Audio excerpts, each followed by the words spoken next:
I think the ancestors are probably dancing and celebrating right about now. And this is for a few different reasons. Sinners is one of them. And so I want to talk about Sinners today, this movie that is absolutely amazing.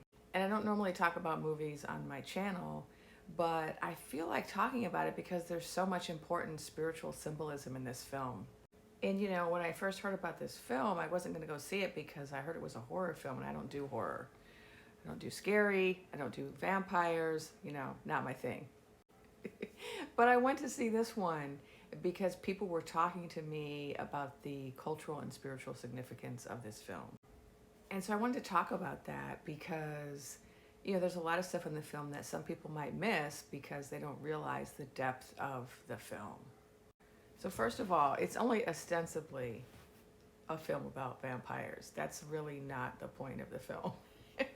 That to me feels like a vehicle to talk about a lot of other things. The main thing being cultural appropriation.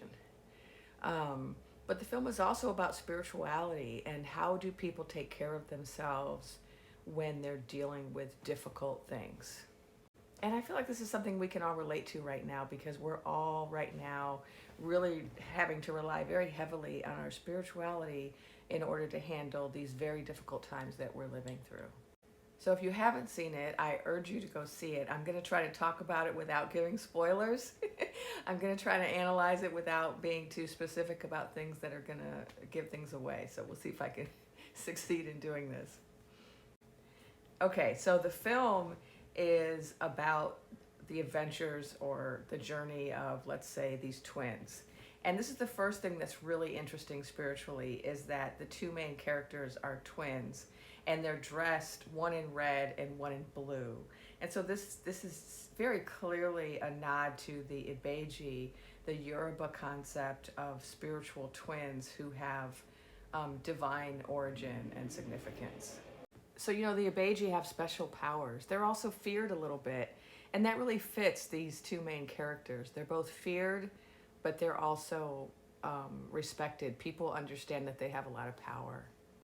And the film is also about music. It's particularly about the blues tradition, African-American musical tradition that was born out of incredible oppression and struggle in the United States. And so in the film, we see three different groups of people, well, four represented. We see African Americans, we see the Choctaw Indians of Mississippi, and we see the Irish, and we also see the Chinese. And the blues actually is a product of Choctaw, African and Irish cultural forms of music. They all came together in the blues. And one of the ways that we know that this film is about cultural appropriation is in the song Pick Robin Clean. And so it's a song that's sung by this group of white folk singers at the beginning of the film. And I'm not going to tell you a lot about who they are, but I'm just going to tell you about this song. This song, when you hear it in the film, it sounds like kind of like a white folk song. And these characters are also represented as Irish American, I think. And so the idea is that this music is white American or Irish American, right? And that's kind of how it sounds. But if you know this song, you know that this is actually a black blues song.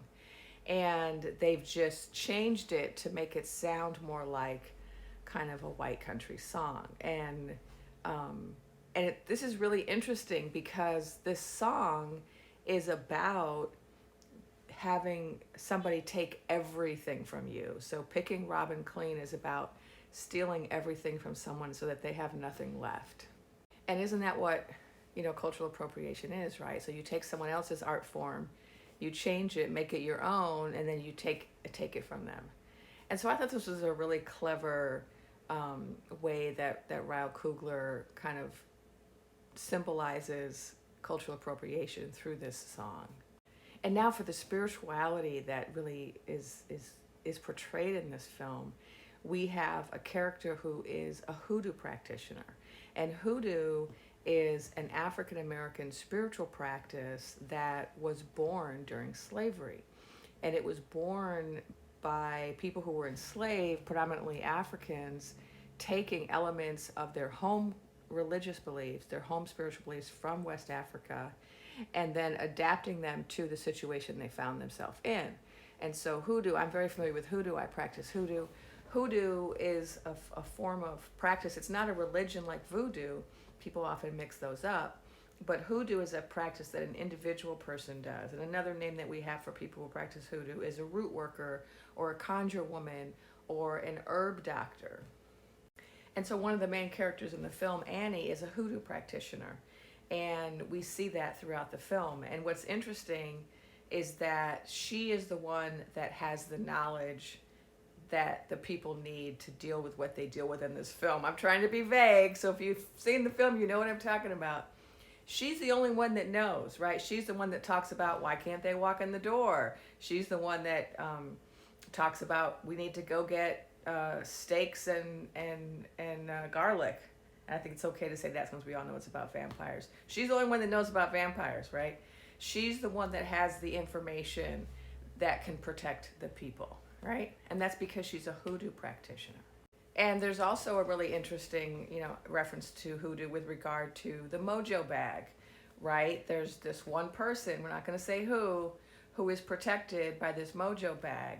And just if you look at the whole story of that throughout the film, that's really interesting. It tells you something, again, about that spiritual practice. Now, another really interesting thing about the film, I think from a spiritual perspective, is the role of the Choctaw.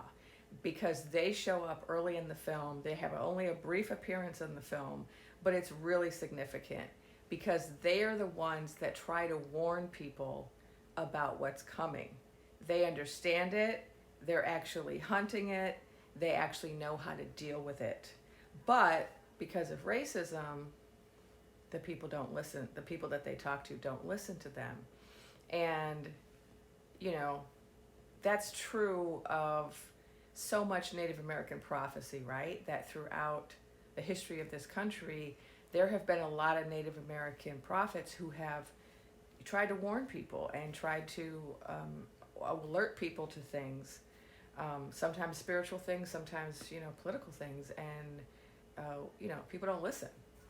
Now, another interesting part in the film about being warned has to do with the Irish. There's a part in the film where the Irish try to kind of warn the black people. And remember, I'm being careful not to give anything away. So there's a conversation about the Lord's Prayer and about colonization, what happened in Ireland. And so the Irish were colonized with Christianity, right? And then that also happened to the Native Americans and the Africans.